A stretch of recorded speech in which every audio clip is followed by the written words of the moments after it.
कुछ दिनों की छुट्टियां मिली तो मैंने शहर की भागदौड़ से दूर शांति की तलाश में अपना बैकपैक किया और निकल पड़ा अपने ननिहाल, हिमाचल प्रदेश के किन्नौर जिले में बसे एक छोटे से पहाड़ी गांव कालपा की ओर। यहाँ मेरी मामी जी सरिता और उनका बेटा नीरज रहते हैं। नीरज मेरा हमउम्र भाई है, लेकिन उससे मिलना सालों से नहीं हुआ था। कुछ घंटों की थकाऊ यात्रा के बाद जब मैं कालपा पहुंचा तो ठंडी हवा ने जैसे मेरी सारी थकान छूमंतर कर दी। चारों ओर देवदार के ऊंचे ऊंचे पेड़ और दूर बर्फ से ढके किन्न कैलाश के दर्शन मन को सुकून देने वाला दृश्य था। मामी जी ने गर्मजोशी से स्वागत किया। नीरज से मिलना एक अजीब सा अनुभव था। वो अब पहले जैसा नटखट लड़का नहीं रहा, बल्कि शांत, समझदार और थोड़ा रहस्यमय हो गया था। हम देर रात तक बातें करते रहे, बचपन की शरारतें, पुराने स्कूल के किस्से और भविष्य के सपने। अगली सुबह नीरज मुझे पास की एक सेबों की बगिया दिखाने ले गया। वही पहली बार मेरी मुलाकात हुई आशना से, उसकी बचपन की दोस्त जो अब गांव की लाइब्रेरी में काम करती थी। लहराती जुल्फें, गहरी आंखें और मासूम मुस्कान मेरी नज़रें बस ठहर सी गईं। आशना और मैं जल्द ही दोस्त बन गए। वो मुझे पहाड़ों की कहानियां सुनाती, लोकगीत गुनगुनाती और कभी कभी चाय के बहाने बातें भी लंबी हो जाती। हर मुलाकात के बाद एक अजीब सी हलचल दिल में होती, क्या यही है जो किताबों में प्यार कहा जाता है। फिर एक दिन, गांव के त्योहार फूल चुकी के दिन, जब पूरी वादी रंग बिरंगी पगड़ियों और लोकगीतों से गूंज रही थी, मैं और आशना अकेले एक पहाड़ी रास्ते पर टहल रहे थे। चांदनी में उसका चेहरा और भी खूबसूरत लग रहा था। मैं रुक गया, उसने भी देखा। और बिना कुछ कहे वो मुस्कुराई। बस उसी पल मुझे यकीन हो गया, ये छुट्टियां सिर्फ शांति नहीं, शायद जीवन का सबसे खूबसूरत एहसास लेकर आई हैं। उस शाम की मुलाकात के बाद मेरी और आशना की बातें और मुलाकातें बढ़ने लगीं। कभी वो मेरे लिए पहाड़ी जड़ी बूटियों की चाय लाती, कभी मैं उसके लिए मैदानों की किताबों से कुछ खास लाता। हम दोनों ने बिना कहे बहुत कुछ कहना शुरू कर दिया था। एक दिन हम दोनों गांव के ऊपर वाले पहाड़ की चोटी पर गए, जहां से पूरा कालपा दिखाई देता है। छोटे छोटे घर, सिबों की बगान और दूर बर्फ से चमकता किन्न कैलाश। ठंडी हवा चल रही थी, लेकिन मेरे दिल में गर्माहट थी, शायद उस पल का इंतजार बहुत दिनों से था। मैंने जेब से एक पुराना कागज निकाला, जिस पर एक कविता लिखी थी उसके लिए। तेरी मुस्कान में जो सुकून है, वो इन वादियों में भी नहीं। तेरे साथ जो पल गुजरे हैं, वो खुद जिंदगी से कम नहीं। आशना ने कविता पढ़ी और कुछ नहीं कहा। उसकी आंखों में नमी सी थी, पर होठों पर वही हल्की, शर्मीली मुस्कान। उसने बस मेरी उंगलियों को थाम लिया, धीरे से लेकिन पूरे भरोसे के साथ। उस एक स्पर्श में वो सब कह दिया, जो शब्द शायद कभी नहीं कह पाते। उस दिन से हर सुबह कुछ ज्यादा सुनहरी हो गई, हर शाम कुछ ज्यादा मीठी। हम दोनों जान चुके थे, ये सिर्फ एक पहाड़ी गांव में हुई एक मुलाकात नहीं, यह एक नई शुरुआत थी, प्रेम की। कालपा में बिताए वो कुछ हफ्ते मेरे जीवन के सबसे खूबसूरत दिन थे, लेकिन हर कहानी में एक मोड़ आता है। छुट्टियां खत्म होने वाली थीं और मुझे वापस शहर लौटना था। जाने से एक दिन पहले मैंने आशना से कहा, चलो साथ चलो मेरे साथ, इस पहाड़ से नीचे एक नई जिंदगी की ओर। वो चुप रही, उसकी आंखों में झिझक थी। फिर धीमे से बोली, मैं तुम्हारे साथ सब कुछ छोड़ सकती हूँ, पर अपनी माँ को नहीं। वो अकेली है, और ये पहाड़, ये लोग, ये मेरी जड़ें हैं। मैं समझ गया, ये आसान नहीं होगा। शहर लौटकर मैं फिर उसी दौड़ में शामिल हो गया। ऑफिस, मीटिंग्स, ट्रैफिक और खाली शामें। आशना से बात होती रही, लेकिन दूरी धीरे धीरे शब्दों के बीच भी उतरने लगी। कभी उसकी आवाज़ उदास लगती, कभी मेरे जवाब थके हुए। एक दिन उसने कहा, शायद हम दो अलग दुनिया के लोग हैं। मैं चौंक गया, पर प्यार तो एक ही होता है ना? उसने कहा, हाँ, लेकिन प्यार को ज़मीन भी चाहिए, और हमारी ज़मीन अलग है। मैं चुप रह गया। कुछ हफ्तों तक हमने बात नहीं की। मैं टूट रहा था, प्यार तो था, लेकिन साथ नहीं। फिर एक दिन मेरे दरवाजे पर दस्तक हुई। दरवाज़ा खोला तो सामने वही मुस्कान, आशना। मैं आई हूँ, उसने कहा, क्योंकि ज़मीन बदल सकती है, लेकिन जड़ें वहीं रहती हैं जहाँ दिल हो। आशना के अचानक सामने आ जाने से मैं कुछ पल के लिए शब्दहीन हो गया। फिर हम दोनों हंस पड़े, वो हंसी जिसमें आंसू भी थे और वादे भी। हमने उस रात लंबी बातें की, भविष्य के सपने, आशंकाएं और वो छोटा सा घर जो हम दोनों मिलकर बनाना चाहते थे, पहाड़ों की शांतियों और शहर के सपनों के बीच कहीं। कुछ ही हफ्तों में मैंने अपने परिवार को हिमाचल बुलाया। नीरज और मामी जी तो जैसे उत्सव में डूब गए। आशना की माँ भी थोड़ी हिचकिचाहट के बाद मान गई, क्योंकि उन्होंने हमारी आंखों में वो सच्चाई देख ली थी जो किसी रिश्ते को जन्म देती है। शादी काल्पा में हुई, सेब के पेड़ों से घिरी छोटी सी बगिया में पहाड़ी लोकगीत गूंज रहे थे, देवदार झूम रहे थे और बादलों ने जैसे हमारी छत का काम संभाल लिया था। आशना लाल पहाड़ी शादी के जोड़े में किसी पहाड़ी परी जैसी लग रही थी। विवाह के मंडप में जब मैंने उसकी मांग में सिंदूर भरा तो मुझे लगा जैसे जीवन के हर खाली कोने को किसी ने रंगों से भर दिया हो। शादी के बाद हमने कुछ महीने काल्पा में ही बिताए। एक छोटी सी लाइब्रेरी में हम दोनों साथ काम करने लगे। धीरे धीरे शहर की ओर भी लौटे, लेकिन हर साल एक महीना हम फिर काल्पा लौटते, उसी जगह जहां ये कहानी शुरू हुई थी। शादी के कुछ महीनों बाद जब हम शहर में बस गए तो मैंने अपनी पुरानी नौकरी छोड़कर एक लोक सेवा संस्था के साथ काम शुरू किया, जो ग्रामीण क्षेत्रों में शिक्षा और स्वास्थ्य पर काम करती थी।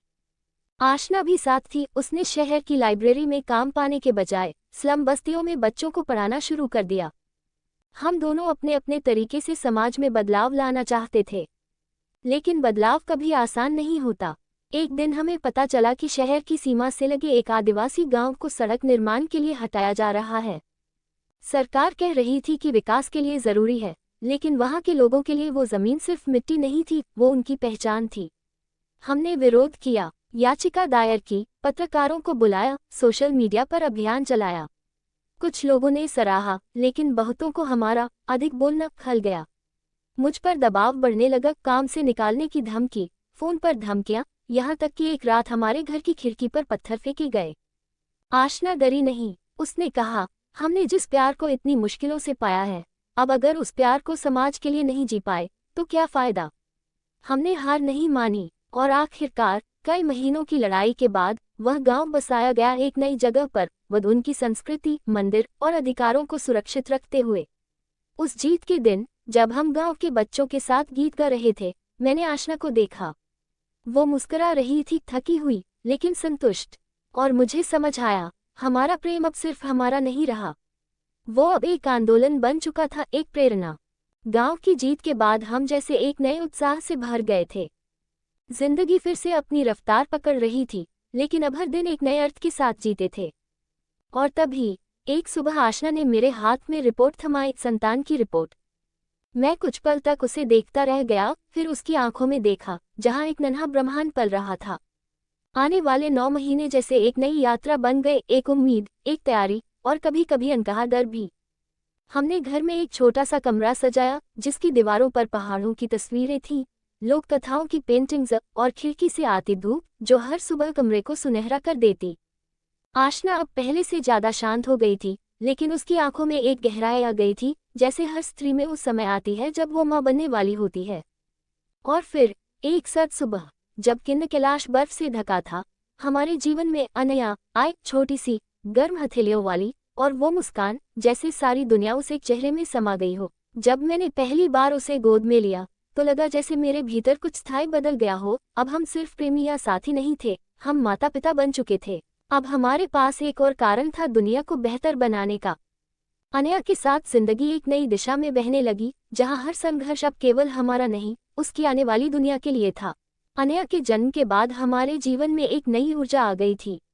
उसके छोटे छोटे कदम, उसकी पहली हंसी और उसकी जिज्ञासा हमें हर दिन कुछ नया सिखाती थी। हमने सोचा उसे एक ऐसी दुनिया में बड़ा करना जहां हर बच्चे को प्यार, शिक्षा और सम्मान मिले। हमने मिलकर एक सपना देखा, काल्पा और आसपास के गांवों में एक स्कूल बनाना, जहां बच्चे न केवल किताबें पढ़ें बल्कि अपनी सांस्कृतिक विरासत को भी समझें। आशना ने बच्चों के लिए लोक कथाओं का संग्रह शुरू किया और मैंने शिक्षा के लिए फंड जुटाने की जिम्मेदारी ली। सालों की मेहनत के बाद हमारे उस छोटे से गांव में एक स्कूल खुला। अनाया वहां पहले दिन को उत्सुकता से कदम रखी और हम दोनों की आंखों में गर्व की चमक थी। हम जानते थे कि जिंदगी में संघर्ष कभी खत्म नहीं होते, लेकिन जब साथ हों तो हर मुश्किल राह आसान लगती है।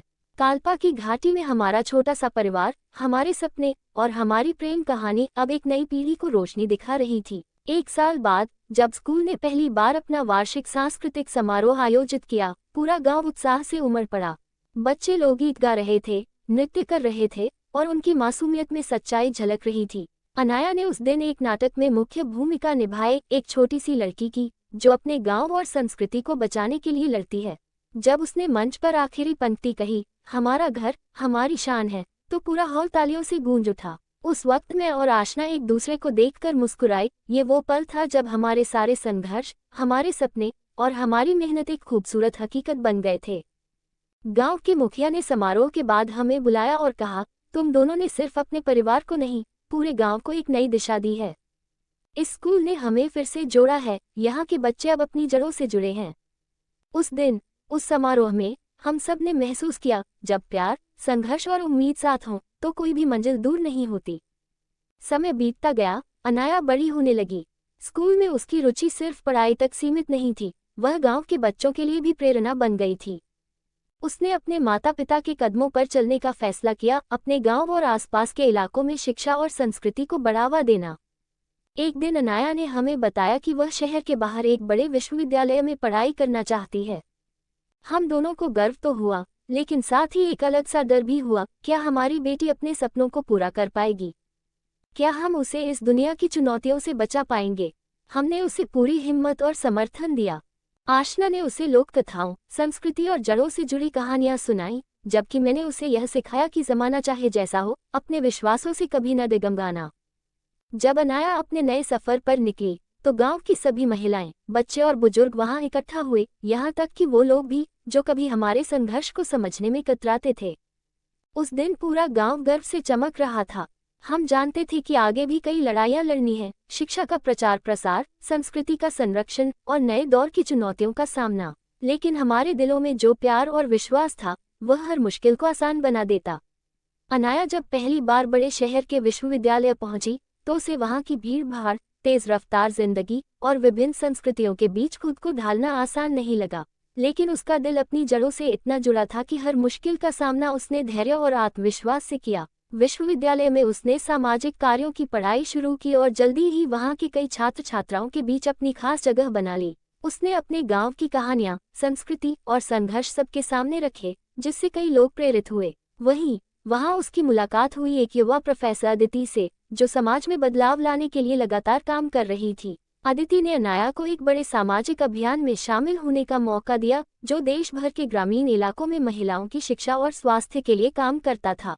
इस नई दुनिया में अनाया ने जाना कि संघर्ष केवल गांव तक सीमित नहीं, बल्कि बड़े शहरों और दूर दराज इलाकों में भी उतना ही जरूरी है। उसने अपने माता पिता से सीखा था कि प्रेम और हिम्मत से हर समस्या का समाधान संभव है, और इसी विश्वास को लेकर वो आगे बढ़ी। कई बार जब शहर की तेज जिंदगी उसे थका देती, तो वो काल्पा की वादियों की याद करती, जहां से उसने अपनी पहली सांस ली थी और जहां उसका दिल हमेशा बसा रहेगा। विश्वविद्यालय के चमकदार हॉल और व्यस्त लाइब्रेरी के बीच अनाया की मुलाकात हुई आरव से, जो सामाजिक कार्य में एम्फेसिस करता था। आरव का स्वभाव शांत लेकिन आत्मविश्वासी था, और उसकी आंखों में एक अलग ही चमक थी, जो किसी गहरे मकसद की तरफ इशारा करती थी। शुरुआत में वे केवल सहपाठी थे, लेकिन धीरे धीरे उनके बीच बातचीत बढ़ने लगी, पहले किताबों और प्रोजेक्ट्स की, फिर जिंदगी और सपनों की।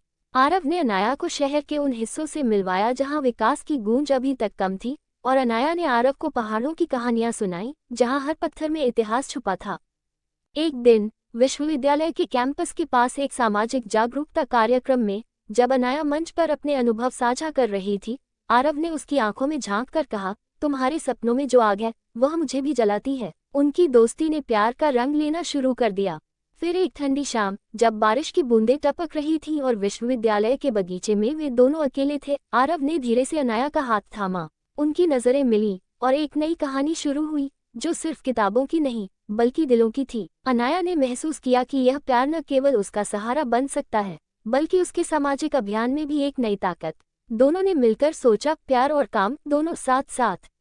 कुछ महीने बाद, जब अनाया और आरव अपने सामाजिक अभियान में व्यस्त थे, तभी एक दिन आरव अचानक गंभीर रूप से बीमार पड़ गया। अस्पताल की सफेद दीवारों और मशीनों की आवाजों के बीच अनाया की चिंता चरम पर थी। डॉक्टरों ने बताया कि उसे एक दुर्लभ बीमारी हो गई है, जिसका इलाज लंबा और मुश्किल है। अनाया ने खुद को संभाला, पर हर पल आरव की तबीयत की खबर उसके दिल को झकझोरती रही। इस मुश्किल घड़ी में आरव ने कहा, अनाया, तुम्हारे सपनों ने मुझे जीवित रखा है, तुम्हारा साथ मेरी ताकत है। अनाया ने हर दिन उसके लिए लड़ाई लड़ी, उसके अस्पताल के कमरे को अपने साथ लाई किताबें, गांव की कहानियां और उन पुराने लोकगीतों की रिकॉर्डिंग, जो आरव को सुनाकर वो पल भर के लिए खुश हो जाता। धीरे धीरे आरव की तबीयत सुधरने लगी। इस घटना ने उनके रिश्ते को एक नई गहराई दी, जहां प्यार केवल ख्वाहिश नहीं, बल्कि सहारा बन गया। जब आरव पूरी तरह से ठीक हुआ तो उन्होंने एक साथ तय किया कि वे न केवल अपने प्यार को बल्कि अपने सामाजिक मिशन को भी और आगे ले जाएंगे, हर मुश्किल का सामना, हर बाधा को पार करते हुए। आरव के ठीक होने के बाद अनाया और उन्होंने मिलकर एक संगठन की स्थापना की, नई दिशा फाउंडेशन। इस फाउंडेशन का मकसद था ग्रामीण और शहरी इलाकों में शिक्षा, स्वास्थ्य और महिला सशक्तिकरण को बढ़ावा देना। उनका पहला प्रोजेक्ट था शिक्षा की रोशनी, जहां वे दूर दराज के उन गांवों में मोबाइल स्कूल और स्वास्थ्य शिविर लगाने लगे जहां सुविधाओं का बेहद अभाव था।